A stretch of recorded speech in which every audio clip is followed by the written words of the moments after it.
In AYSO, teams are supposed to be balanced. My first year coaching in U12, we had a team that we played that was clearly unbalanced. They dominated every team, including my own. And this was not a problem for me necessarily, except that every time their team scored, Mom from the other team played Survivor's Eye of the Tiger. The coach clearly didn't understand that playing all these non-competitive teams did not make his team better. In fact, quite possibly hindered their player development because they weren't going against competition that made them better as individual players or as a team. Regardless of how good a coach is, the game always provides the best environment to aid player development. The best games feature well-matched opponents where players can experience success and failure in near equal amounts.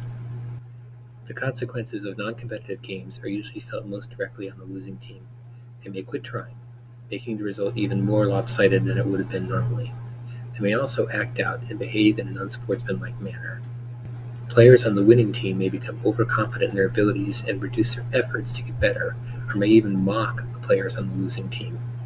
Poor player behavior may also lead to poor behavior by the adults involved in the game, making the situation even worse.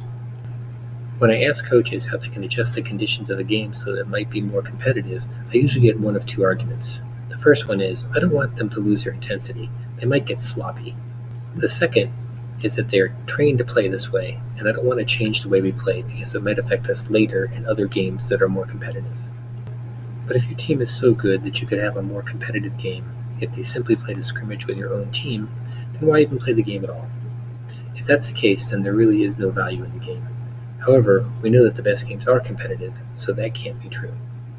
So what do? Well, you have to find a way to challenge your team. If the other team isn't good enough, and you have to play the game anyway, then you need to create the challenges. Find ways to make your players better within the game. The most common options chosen by coaches are to play players out of position.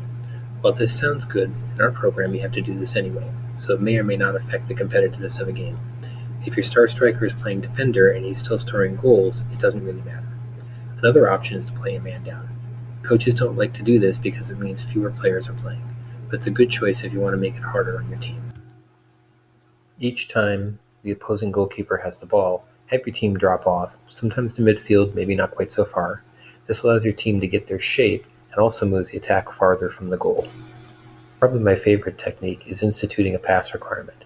Each time your team scores a goal, increase the pass requirement by 1. So as you score more goals, they have to combine more and more passes together before they can get a chance on goal. In non-competitive games, your goalkeeper is often not even involved in the game at all. If you institute a pass-back rule where the players have to pass back to the goalkeeper before they can start an attack, then you can have your team get a good shape before restarting an attack, and they can slow down the pace of the attack. Even on a good team, there will be players who rarely score. If you require that everyone scores once before a player can score twice, then it'll force your team to feature players who don't often get the chance to score. Your team may find it easy to dribble past an opponent with moves that they are comfortable using.